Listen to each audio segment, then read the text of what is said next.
దేవుని వాక్యాన్ని మనము ధ్యానించబోతూ ఉన్నాం.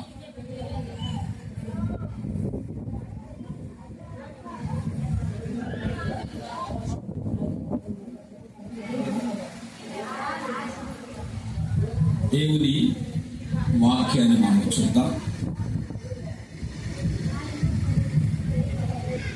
ఆదికాండం 15వ అధ్యాయం.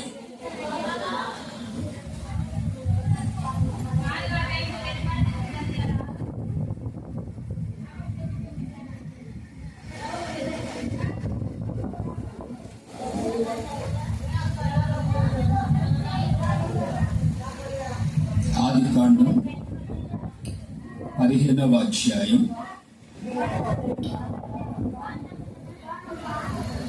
4-5 వాక్యాలు మనం చదువుకుందాం. యెహోవా వాక్యం అతని యొద్దకు వచ్చి, ఇతడు నీకు వారసుడు కాడు, నీ గర్భవాసమున పుట్టబోచున్నవాడు నీకు వారసుడగునని చెప్పెను. మరియు ఆయన వెలుపలికి అతనిని తీసుకొని వచ్చి, నీవు ఆకాశం వైపు తేరి చూచి నక్షత్రములు లెక్కించుటకు నీ చేతనైతే లెక్కించుమని చెప్పి, నీ సంతానమును అలాగునవునని చెప్పెను. అతడు యెహోవాను నమ్మెను, ఆయన అది అతనికి నీతిగా ఎంచెను. దేవుని వాక్యాన్ని జాగ్రత్తగా మనం గమనించినప్పుడు, భక్తుడైన అబ్రహాం విశ్వాసులకు తండ్రిని పిలువబడుతున్నవాడు. తనకు ఒక సంతానము దేవుడు ఇస్తే, ఆ సంతానముని దేవుడు చెప్తున్న మాట, ఆకాశము వైపు నీవు తేరి చూచి నక్షత్రము లెక్కించుటకు నీ చేతనైతే లెక్కించుము, నీ సంతానము అలాగునని చెప్పెను. అంటే దేవుడు ఇచ్చిన సంతానం. దేవుడు ఆ పిల్లల్ని ఎలా కోరుకుంటున్నాడు అంటే, ఆకాశ నక్షత్రాల వలె ఉంటారు నీ సంతానము అని. మామూలుగా ఏ మనుషుడైనా పిల్లలు ఒక డాక్టర్ అవ్వాలనో, ఒక ఇంజనీర్ అవ్వాలనో, ఇంకా అలాంటి స్థితిలో ఉండాలని కోరుకుంటారు. దేవుడు ఇచ్చిన సంతతి దేవుడు ఏం కోరుకుంటున్నాడంటే, ఆకాశ నక్షత్రాల వలె ఉండాలి అన్నటువంటి మాట ఇది నాకు గమనించాలి. మనమంతా ఇక్కడ చేరి వచ్చిన ఉద్దేశం, రవికుమార్, సుమలత గార్ల పిల్లలు, మేరీ గ్రేస్, సాత్విక్, జోయల్ వారి విషయంలో ప్రభువుని స్తుతించడానికి మనం ఇక్కడికి చేరి వచ్చాం. సంతతి ఏ విధంగా ఉండాలి? మనుషుల ఆలోచన వేరు, దేవుడి ఆలోచన వేరు. దేవుడి ఆలోచన చాలా ఉన్నతమైనది. ఆకాశ నక్షత్రాల వలె ఈ పిల్లలు అని అంటే, ఎవ్వరు అందుకోలేనంత ఎత్తైన స్థానములో పిల్లలు ఉండాలని దేవుని ఉద్దేశం. అబ్రహాము సంతానం అలాగుండాలని దేవుని ఉద్దేశం. కనుక మరి ఇక్కడ ఈ కుటుంబానికి అనుగ్రహింపబడిన సంతానం కూడా ఉన్నతమైన స్థితి కోరుకున్నాడు. భక్తుడైన దావీదు, నేను ఎక్కలేనంత ఎత్తైన కొండ మీదకి నన్ను ఎక్కించు. అత్యాశతో మనిషి కోరుకున్నాడు. కానీ అంతకన్నా పైగా, అంతకన్నా ఉన్నతంగా గమనించగలిగితే, మన పిల్లల్ని దేవుడు ఉద్దేశించుటకు నమ్మదగిన సహాయకుడు. చేరి వచ్చిన సంతతి కూడా దేవుని ఉద్దేశములో నడిపించబడును గాక అని సేవకునిగా నేను కోరుకుంటూ ఉన్నాను. నిష్ప్రయోజనులుగాను, తల్లిదండ్రులకు కన్నీరు తెప్పించే బిడ్డలుగా కనపరచబడుతూ ఉండగా, మరి దేవుని ఉద్దేశం ప్రభు ఇచ్చిన పిల్లల పట్ల ప్రార్థన చేయాలి. అలాగున ప్రభు యొక్క ఆలోచనలు నెరవేర్చబడాలి. ఆకాశంలో ఉండాలని కాదు, కానీ అంత ఎత్తుగా, ఎత్తైన స్థితిలో ప్రతి తల్లిదండ్రులకి ఆలోచన ఇది, మా పిల్లలు మా కుటుంబాల్లో కల ఘనంగా ఉండాలి, ఎలా సాధ్యం? దేవుడు సాధ్యపరచుటకు నమ్మదగిన వాడు.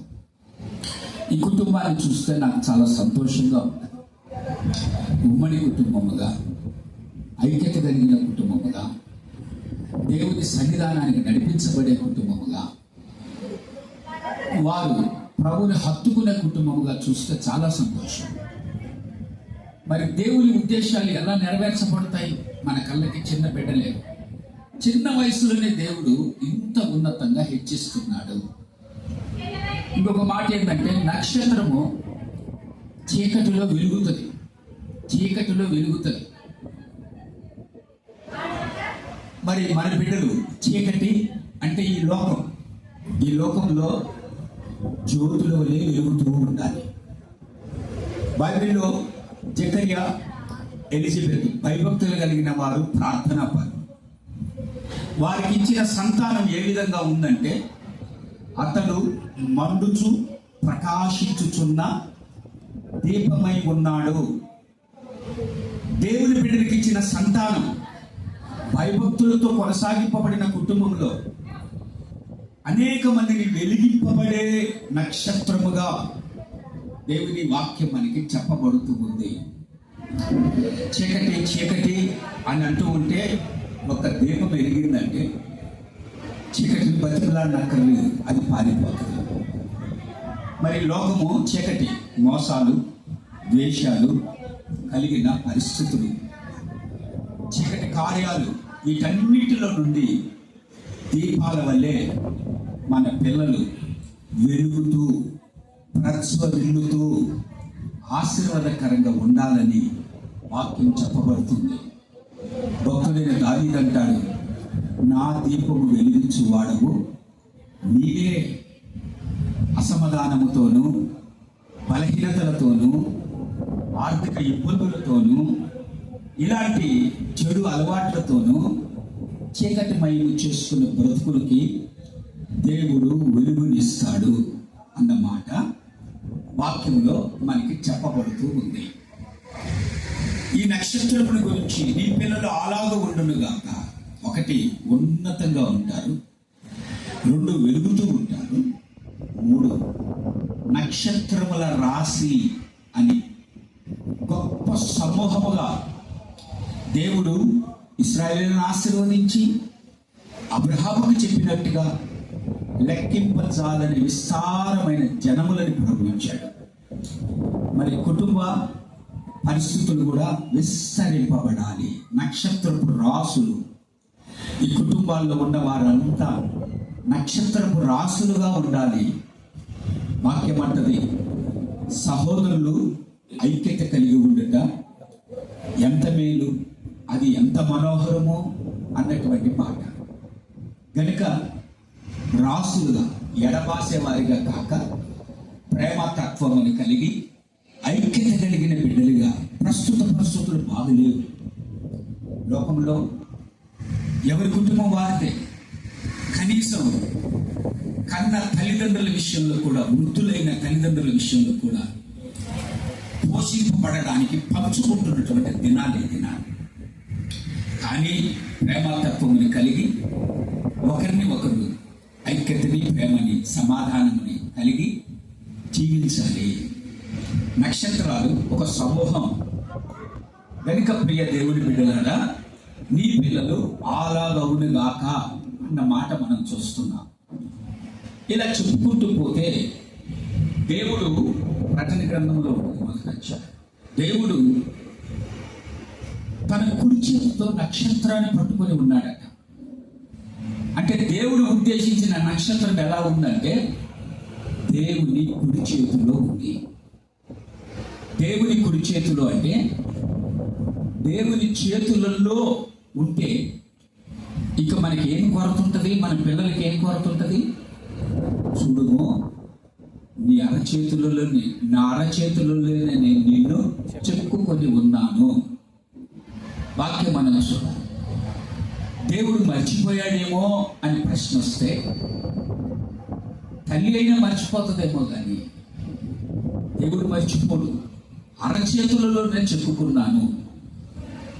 ప్రియ దేవుని బిడ్డలారా, తల్లిదండ్రులు పిల్లల్ని ఎంతవరకు చూస్తారు? తన కళ్ళెదుట ఉంటే గమనిస్తారు, ప్రమాదాలు తప్పిస్తారు, దూషిస్తారు. ఒక వీధి మలుపు తిరిగారు అనుకోండి పిల్లలు, తల్లిదండ్రులే మలుపు తిరిగితే తల్లిదండ్రులే కనపడరు. అందుకనే వాక్యం అంటది, ఆయన కనుదృష్టి భూమి ఎంతట సంచారము చేస్తుంది. మరి దేవుని కనుదృష్టిలో మన బిడ్డలు ఉన్నప్పుడు మనకి ఏ అపాయము కలగదు.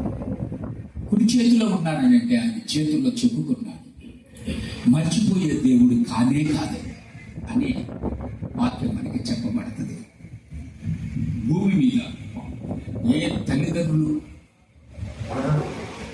కోరుకోని రీతిగా దేవుడు అబ్రహాము సంతతిని ఆ విధంగా ఆశీర్వదించాలని కోరుకుంటూ ఉన్నాడు.